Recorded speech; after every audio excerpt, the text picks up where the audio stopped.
یہ وقت بدلتا رہا، یہ دور تبدیل ہوتا رہا. لوگوں نے اپنی بادشاہیاں قائم کرنے کے لیے بڑے بڑے قتل کیے. ہلاکو خان نے انسانی کھوپڑیوں کے مینار بنائے. لوگوں نے بڑے بڑے ظلم کیے، جبر کیے، خوف اور ہراس پھیلایا. اپنے اقتدار پکے کرنے کے لیے بڑے بڑے جبر کیے. پھر کیا ہوا؟ ایسی ایسی بیماریاں لگی جن کے علاج ہی کوئی نہیں تھے دنیا میں. بھری ہوئی تجوریاں، پیسے باہر گر رہے ہیں، پر ڈاکٹر کہہ رہا ہے تیرا مرضی وہ ہے جس کا علاج ہی کوئی نہیں. اللہ تبارک و تعالیٰ کے قانون سے جب لوگ ٹکراتے ہیں پھر پاش ہو جاتے ہیں. وقت گزرا، ٹائم یزید کا آیا. وقت گزرا تو ٹائم عبید اللہ ابن زیاد کا آیا. ٹائم شمر کا آیا. 1450 سال گزرنے کے بعد اس ہزاروں کے مجمع میں سے ایک ایک بچے کو حدیث یاد ہے کہ حسن اور حسین جنتی جوانوں کے سردار ہیں. بتاؤ یزید کو نہیں آتی تھی؟ شیمر کو نہیں پتا تھا؟ کلمہ تو پڑھتے تھے نا. یہ عبید اللہ ابن زیاد کو نہیں پتا تھا؟ نبی پاک علیہ السلام کے کندھوں پر حسنین رہے، ان سب کو پتا نہیں تھا؟ یہ جانتے نہیں تھے کہ یہ وہ حسنین کریمین ہیں جن کو حضور سنتے تھے، فرماتے تھے یہ میرے پھول ہیں دونوں. کیا بات رضا اس چمنستان کرم کی، زہرا ہے کلی جس میں حسن اور حسین پھول. آج 1450 سال گزرنے کے بعد امت کو حدیث آتی ہے کہ نبی پاک علیہ السلام نے فرمایا جس نے حسن اور حسین سے پیار کیا اس نے مجھ سے پیار کیا، جس نے ان سے بغض رکھا اس نے مجھ سے بغض رکھا. کلمہ پڑھتے تھے، مسلمان کہلاتے تھے. 10 محرم کو جمعے کا دن تھا. امام حسین امامہ باندھ کے گھوڑے پر بیٹھ کر خطبہ دینے لگے تو ایک شخص اندر سے بول کے کہنے لگا حسین تقریر لمبی نہ کر، ہمارا جمعہ لیٹ ہو رہا ہے. بلے و نمازیوں، سامنے وہ شخصیت کھڑی ہے جس پر ابھی درود پڑھیں گے نماز میں، اللہم صلی علی محمد وعلی، ابھی درود پڑھیں گے حسین ابن علی پر، ابھی شہید کر کے ابھی درود پڑھیں گے. وہ سامنے کھڑے اور امام حسین کا ایک جملہ تاریخ نے یوں لکھا ہے کہ شاید ریت کے ذرے بھی تڑپ گئے. امام علی مقام فرمانے لگے مجھے غور سے دیکھو، تمہیں پتہ ہے میں کون ہوں؟ تم جانتے ہو میں کون ہوں؟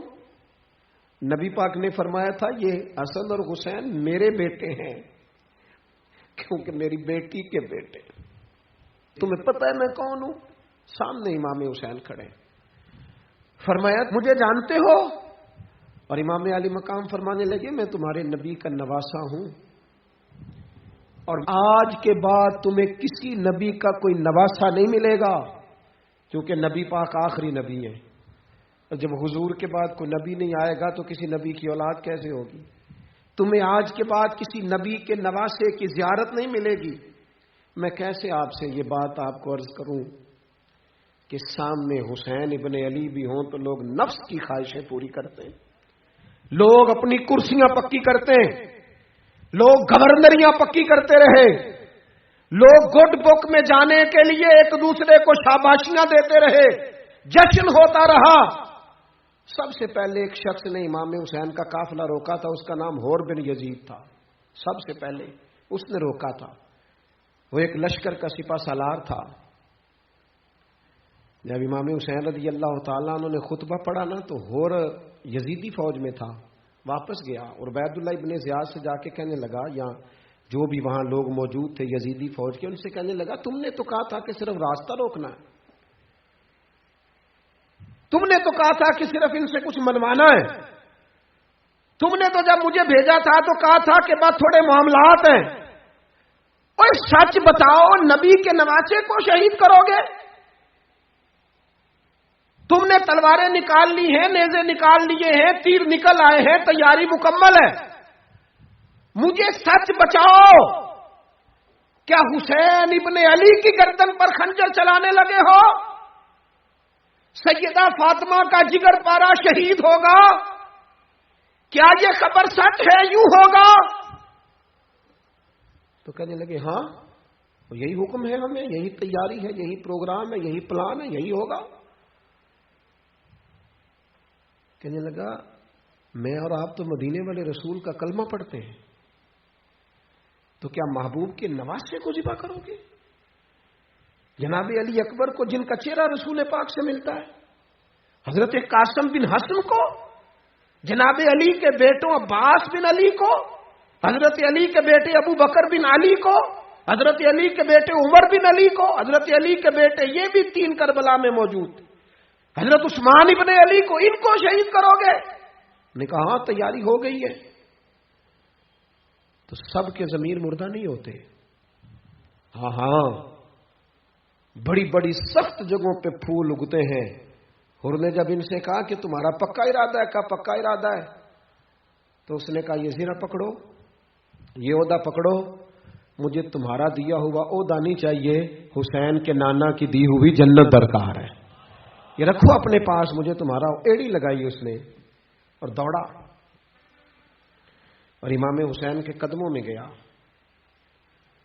کہنے لگا حضور میں مجرم ہوں، میں خطا کار ہوں، میں نے سب سے پہلے آپ کو روکا تھا، پر مجھے قسم ہے اللہ کی میں جانتا نہیں تھا ان کا ارادہ کیا ہے. حضور بھول گیا، غلطی کر بیٹھا، یہ اندھے ہوں گے، ان کی آنکھوں میں پٹی بندی ہوگی، اور مجھے تو پتہ ہے نا کہ دنیا کو پھر محمد کا نواسہ نہ ملے گا، مجھے خبر ہے. اگر معافی مانگوں تو معاف کر دو گے؟ پہلا مجرم ہوں، میں نے روکا ہے، اگر آ جاؤں تو قبول کر لو گے؟